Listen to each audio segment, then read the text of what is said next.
Ambuye Mulungu wathu chifukwa chisomo chimotipatsa kuti tikhozanso kufika pa tsiku lomaliza limene tikhale tikuphunzira mawu a Mulungu pamutu omwe ujonena kuti kuchitadi mawu a Mulungu. Amen. Monga ndakhala ndikunena mbuyo mukunena kuti nkhani yakuchitadi mawu a Mulungu yakhala nkhani yovuta ndi nkhani yosautsa pakati pa wanthu, chifukwa anthu ambiri cholinga chawo amangofuna adzingomvetsera koma kwenikweni kuti akhoza kuchita kumakhalako sautsirapo. Yakobo chapter number 1 ndime yake ya 22 atsindika kunena kuti munthu wina aliyense akhale wakumva ndi kuchita mawuwo, osati kungomva chabe koma osachita. Oteroyo amakhala kuti akudziramisa yekha. Ndiyambire kukufunsani pachakuti ine sindinatengapo gawo. Kukadakhala kuti ndatengapo gawo ineyo la kuchitadi chimene Mulungu akufuna, pena pake zitosinthika.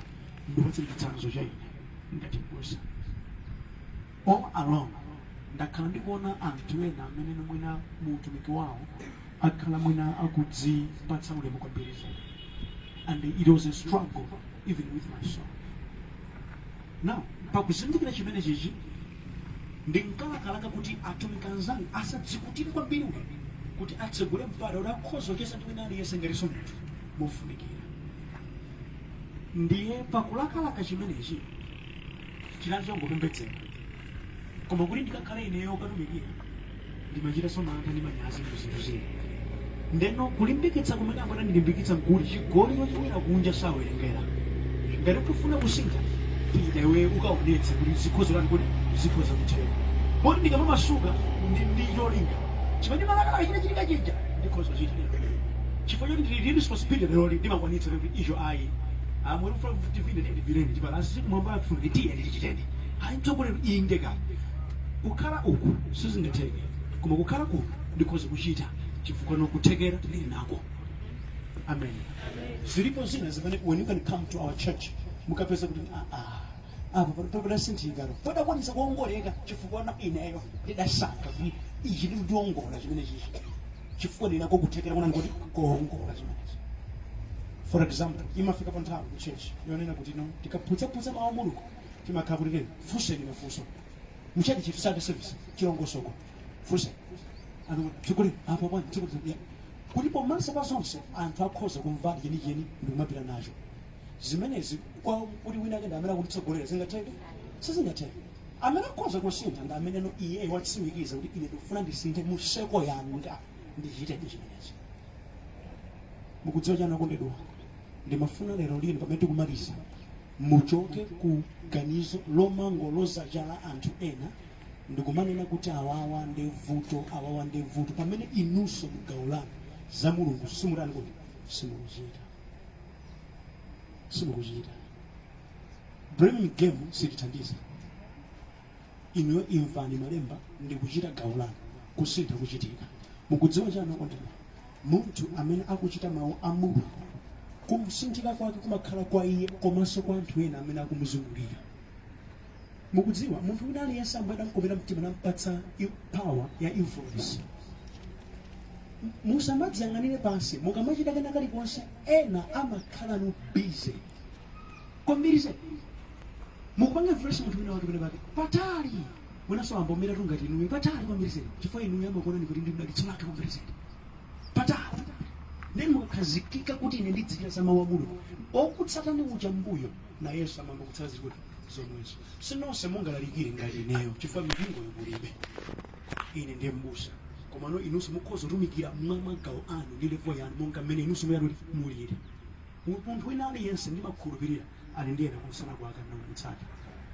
Amen. Alipo ina kama kutsata osifika position imene mulire koma poti ndinu munthu amene mungaloke ndi kudzikola pansi alipo ina kama kutsata.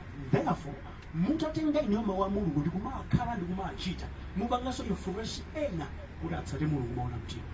Chifukwa ena mkuyankhula kwa amati popeza auje na amatere ineso nditi mumakhala polimbira mtima pa anthu. The same ndi nkhani ya uchimo. Mukudziwa kuti naso machimo motsindika popeza dauna ena kumene amachitira akauna kumene amachitira iwo sawati ngati auje na amatere somati ndani ngati kuyeka uwisi ngawo. Ndiye kuti okondedwa ife tili pano ndeti ife titsate mawu a Mulungu ndi kuwatenga moyenerera zazikulu zikhoza kuchitika. Amen. izinto zimene kandi kukamba mbuyo nawo kwalero pamene kumaliza ndimafuna ndikutsimikizireni kuti pamene munthu achitadi mawu a Mulungu zili zotsatira zake, pamene so munthu sachitadi mawu a Mulungu zilinso zotsatira zake. Moti zimenezo zimene ndikamberera Deuteronomy chapter number 28.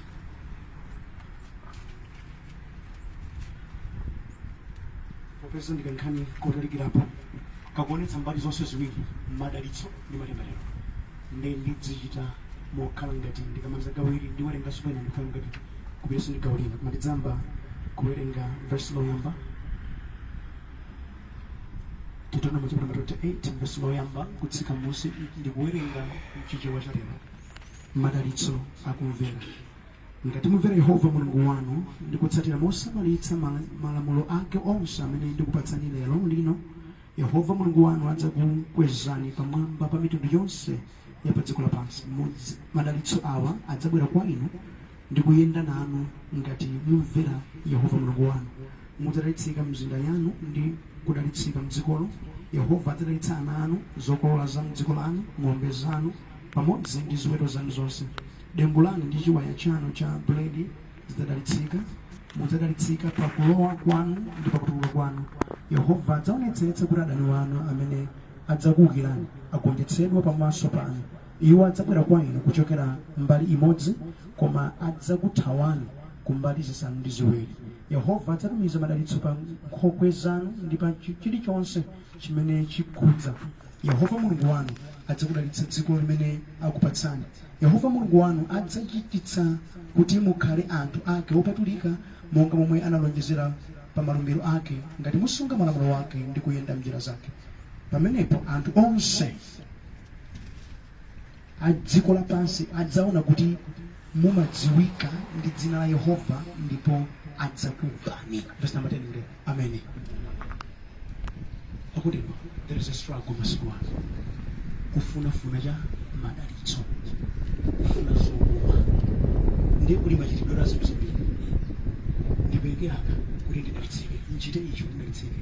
Now here's the Bible saying, ngati mukufuna kuti zikuyendereni mudzikomo, anthu akudziweni, anthu akulemekezeni, anthu akuopeni, madalitso akupezeni, chinsinsi chake mumve ndi kuchita zimene Mulungu akunena.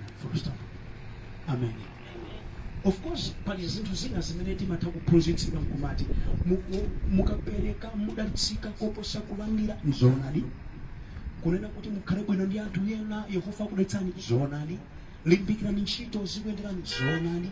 Zonsezo mchilungamo, koma nosanamira yake ndi pamene inuyo mwamva ndi kuchita. Chifukwa zonsezo zoperekazo, zonsezo zokhala bwino ndi anthuzo zili mchitututuntu chakumvera mawu anu kuti a Mulungu. Amen. Kupereka chabe ndi segment yochepa ya kumvera mawu a Mulungu. Chifukwa palibe munthu amene akuti ndimamvera mawu a Mulungu koma sapereka. Ndimamvera mawu a Mulungu koma mudani. Singateka. Ne Bible ikuti driving force ya madalitso amene amapezeka pa wanthu ndi pamene anthuwo amva ndi kuchita mawu a Mulungu mosamalitsa. Amen. Ngati ndikuze ndibwera zonse zimene mmalakalaka mmafuna moyo uno ndi zolumikizika kukumvera mawu a Mulungu. Takumbukani Mulungu pamodzi na Abrahamu adanena kuti ndidzabukitsa mbiri yako. Ndikapera nonse amene mafuna kutchuka ndikumatira tukene kalikonse basi kudzionetsa mukavala kasuti anthu musakuoneni zinthu zapasiteka sina kalikonse. Iyo mumenya yamanja ilipo yachidule. Mverani mawu a Mulungu. Yehova ndi amene adzabukitsa mbiri yanu. Mukufuna zokoma mwitoti madimu laka apalaka mukumenya yamanja. Mverani mawu a Mulungu. Zokoma ndi zakuyanja idzakutsatani. Come on, you look at say, how do I look? Beautiful. Are you serious? Mukumenya yamanja. Verani mawu a Mulungu. Character imapaka track anthu. Muleka tsikule kumatukula mtima. Kuyankhula kwanu kumatukula mtima. Mukomenya mkulu anthu asukhala chete. Ndi madalitso kamenacho. Amen. Kunena kuti mudzadalitsika mu mzinda mwanu. Ndikuti pena paliponse pamene mukhoza kukhala inuyo. Madalitso amene adzakani adzakutsatani. And tikawerenga Psalm 23. Malemba akamati kuti zokoma ndi zakuyanja adzakutsatani. Ukawerenga mwa macho mchiheberi amapereka nazonana kuti iweyo uli waweka wiki kwina kwake ndezokomazo zikuti kuti kambiri ali pati ndikuyambotani kuizozo kutsatira ndiyamva kutsatira ukakupeza kuti komweko osati ino mabize nawo lero omairo sanka madalitso feno makhala bize kutangwani kusakasa chani kuti green pass kusakasaka mukudziwa chimene chikuti pabitsa kuti afetisita mukwanika mkumasakasaka zinthu taphonya kumvera mawanda amutu kuti anthu akukondeni anthu akhoza kukondani popeza muli pansi pa ulamuliro wa mulungu mukumvera zimene mukwabwino olo lokuseka komweko atoti kukozeka inacha ndimakonda bwana akamwalulira mulungu si basi umakukonda basi so simple like that chifukwa mwapakakaleko dalitso la mulungu akuti ngakhale zolumikizika ku inuyo zidzakhala zolumikizika tandipetsani pali zinthu zina zimene masiku ano wati makhala nazo zoti zimapweteka. For example, nkhani ya ana, nkhani ya chibale, nkhani ya zina zoterozo. Malemba akuti pamene mumvera mawu a Mulungu dalitso la panyu limasefukira sopanda pa iwanja. Yehova akamakweza mbali muso amakhala kuti akugweza abale anu. Ndikukamba zimwina amene pano pandinu ma honorables mukhoza kundichitira umboni kuti abale wanu wena chifukwa cha dzina lanu akulandira soli mukunjako kungotchula dzina lanu andi ndi bale wawo wa honorable auje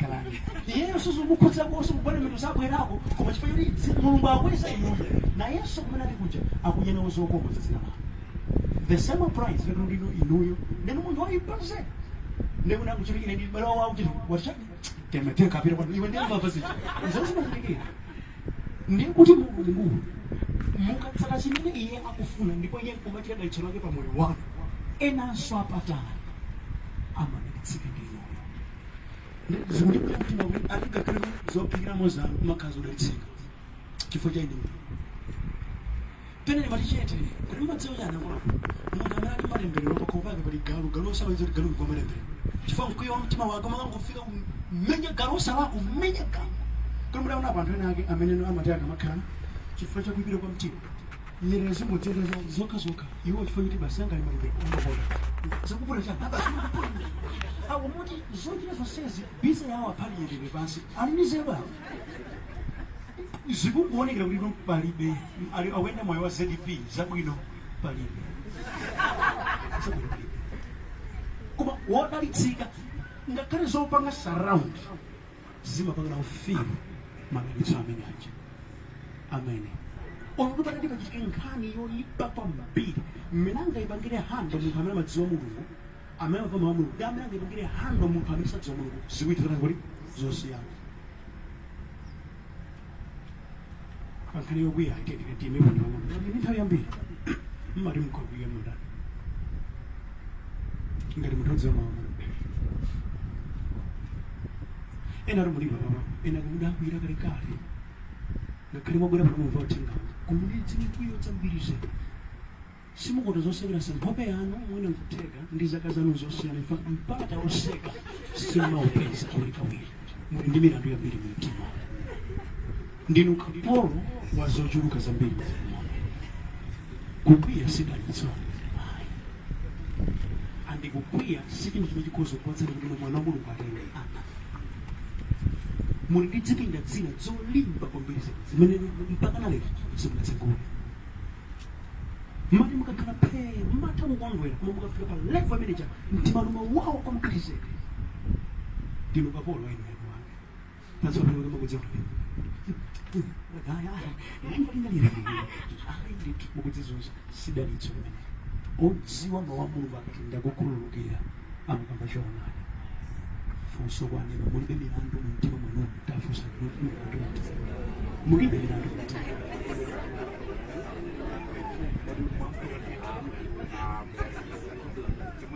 amen haleluya gaulina ndi kwa munthu odziwa mawu a mulungu sikuti munthu amene adzakhala opanda adani ayi adani adzakhala pa verse number 7 akuti yehova adzaonetsa kuti adani anu amene adzaukirani agonjetsedwa pamaso panu iwo adzabwera kwa inu kuchokera mbali imodzi koma adzathawa bwino mbali zisanu ndi ziwiri.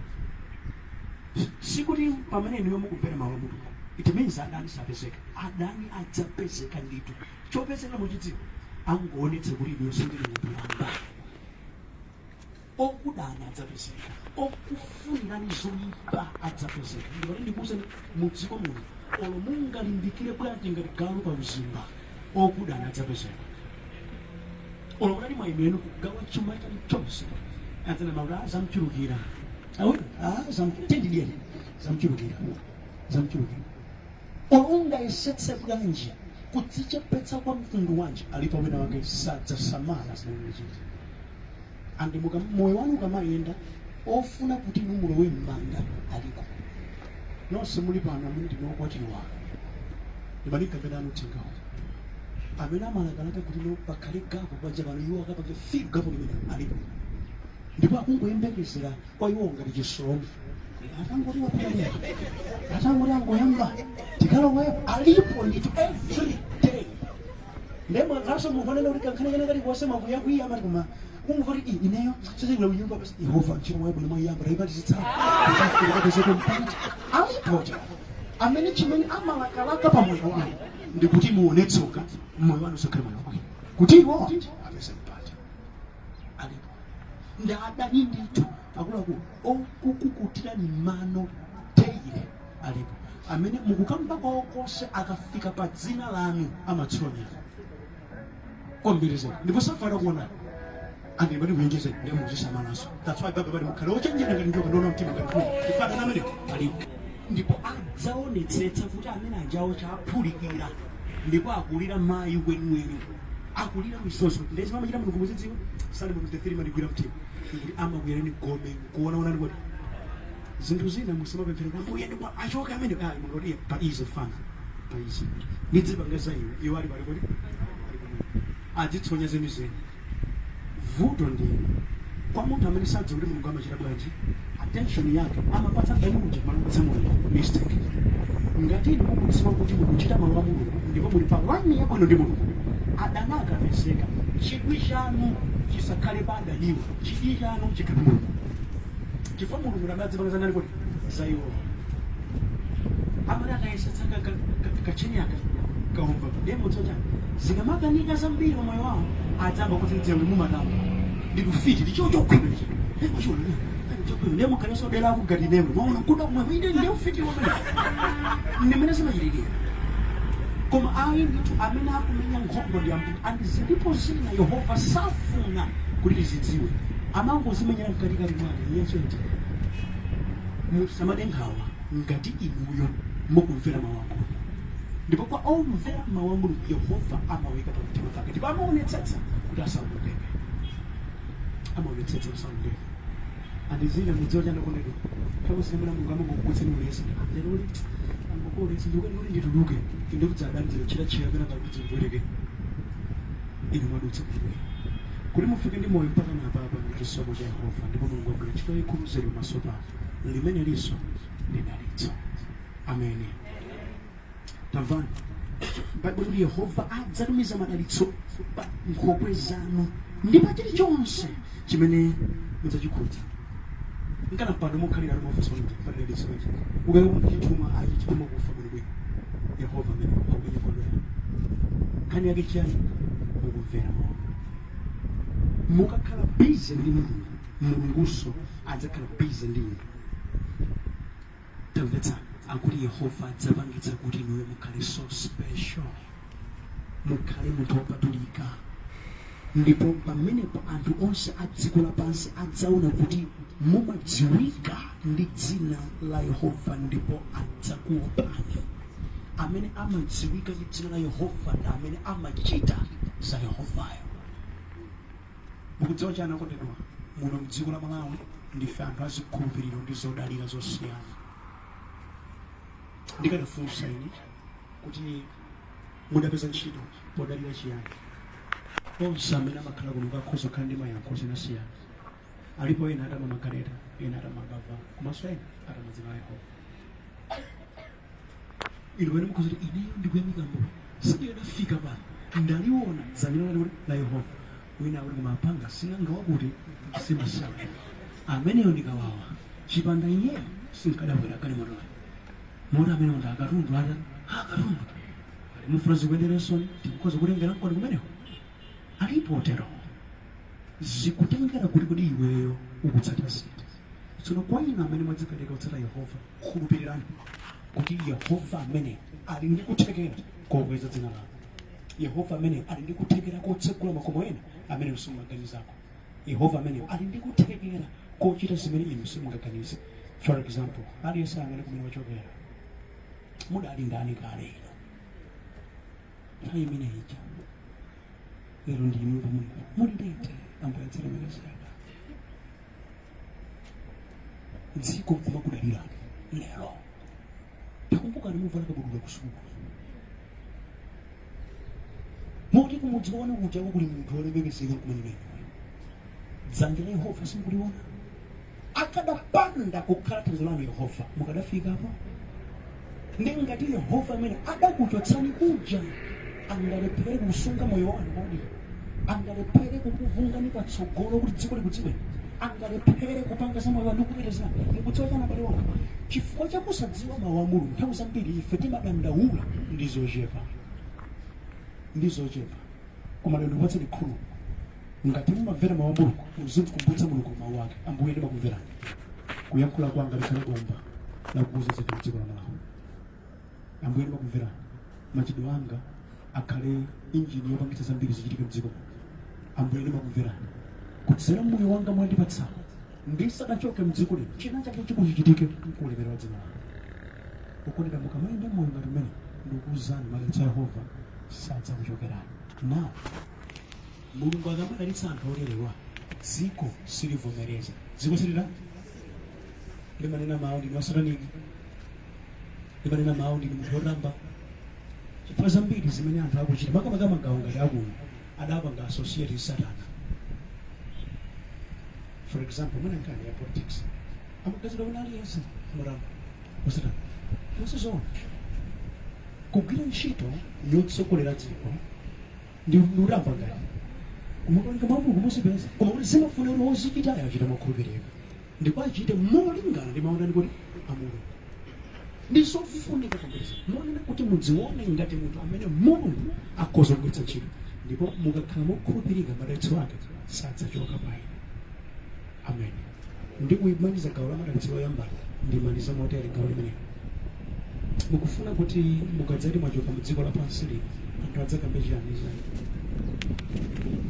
mumafuna kuti Mulungu adzakamba chiyanizo mudziwa chake alipoena akali patamaonekana makuda kwambiri zedi pamaso koma kumwamba kwamaona kumanga lima mbala munthu oyipa kwambiri zedi ndiye khayo wochita mawu a Mulungu amene kumwamba kumamtenga iye ngati mwana wake animalini mukumbuseni lidzafika tsiku limene inuyo mutakhala odalitsika mu dziko muno mudzachokanso kupita kwina kwa munthu amene amamvera mawu a Mulungu madalitso ake awanjoya pa dziko lapansi pakuchoka pano amakalanso ku level ina yakudalitsika kumwamba ndi ambuye nthawi zonse.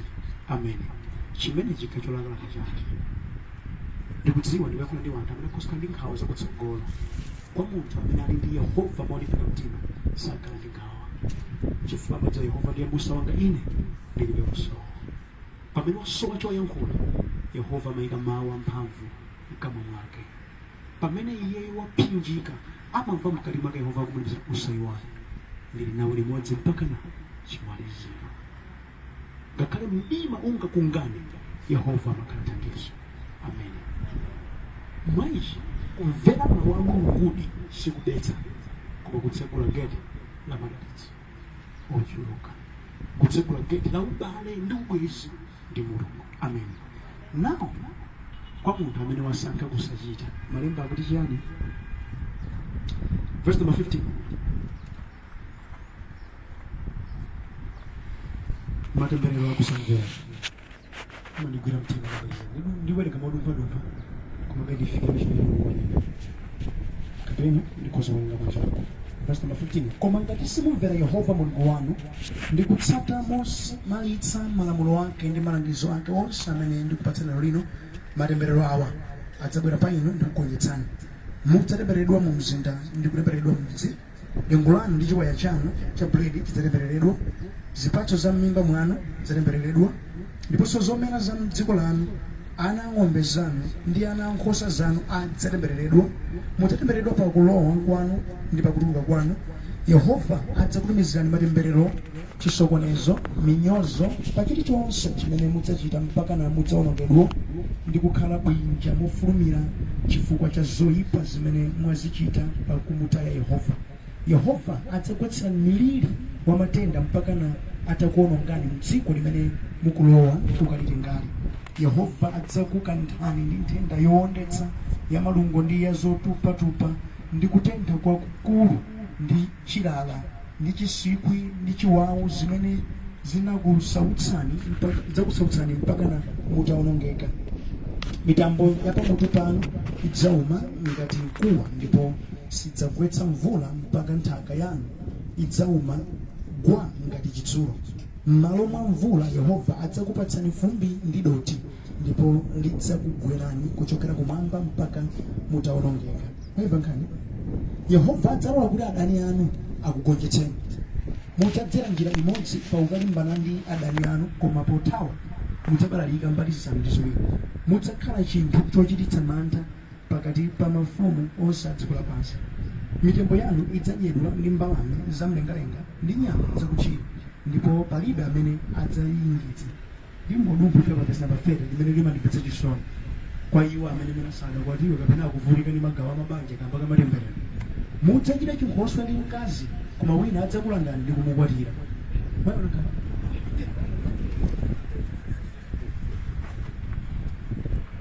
Ameni. Ndani afuna khale moyo umene wakuzidzanja timpempherere kuti zimchitikireni. Palibe angofuna, koma mukudziwa chani? Kusamvera mawu a Mulungu ndi kusachita mawu a Mulungu ndi kuti munthu akuvomera kuti izi zichitike pa inu. Maona nkhani? Kuvomera kwa direct nkovuta, koma kuvomera kwa indirect nkumelambira kuchita ndiko kutani kusamvera mawu a Mulungu.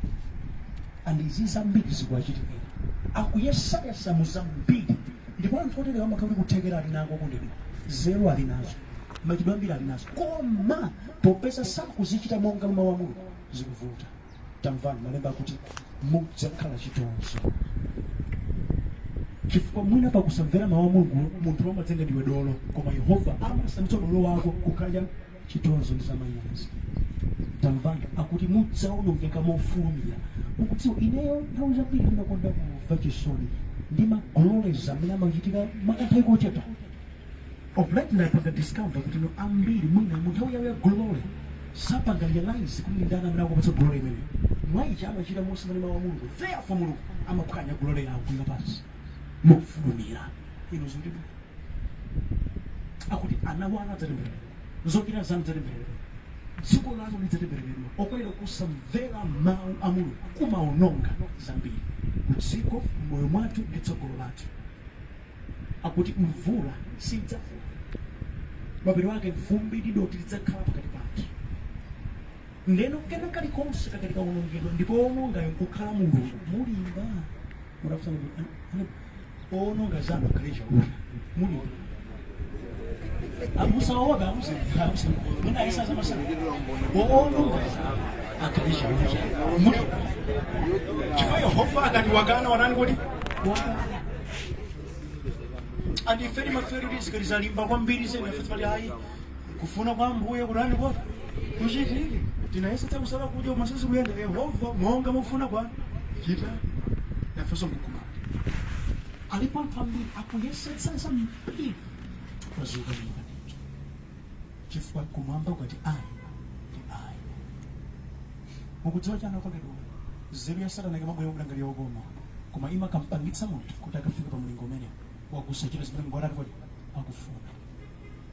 Ndimuleti kudandaulira pamene kumaliza phunziro limene lero kuti musadziyendetsa nokha mmatemberero amenewa, musadzipweteke ngati mukufuna zikuyendeni chinsinsi chake. Imvani mawu a Mulungu ndipo muwachite. Yesani kuchita gawo lanu la zimene Mulungu akunena, ndipo pakuchita kalikonse Yehova amakhala akalitsa wake pa moyo wake. Chonde khalani bwezi la pamene Amen.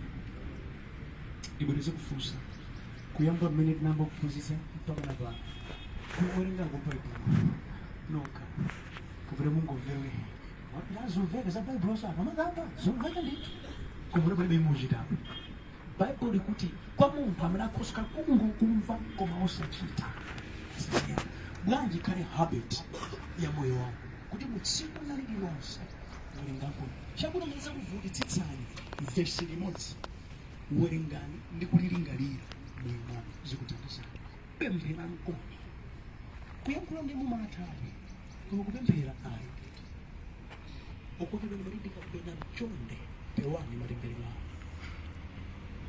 lero tili apa ambuye alemekezeke pamene ikhale mawa ikakhala pati ndimamva chisoni ndaonana anthu ambiri amene akulonda mawu tidali anthu kale funso mmene wakufunsa mudafika bwanji apa mpangidali anthu kaleka anthu ambiri apanga blame zambiri komasadziwa process imene akufikitsa lero mukulirana chinthu china chimene chimagwetsa anthu mosavuta ndi kwaonuka mosavuta ndi kusamvera mawu a mulungu tsono funso nkumati ngati mukukanika kumvera mulungu mudzamvera ndani mukanika kumvera gawulo okulengani ndaniso mukulengani tafusa musaope muwathandiza muna kutenga alumalo ngati mukukanika kumvera chauta okupatsaniwe ndi ndaniso wina I think pakufika pa mlingo umenewo osamangandira mvetsetsere ngati munthu akukanika kumvera nda mulungu oti mulungu adamulenga mulungu amamusamalira ndi osamvera mukazi ulakhoza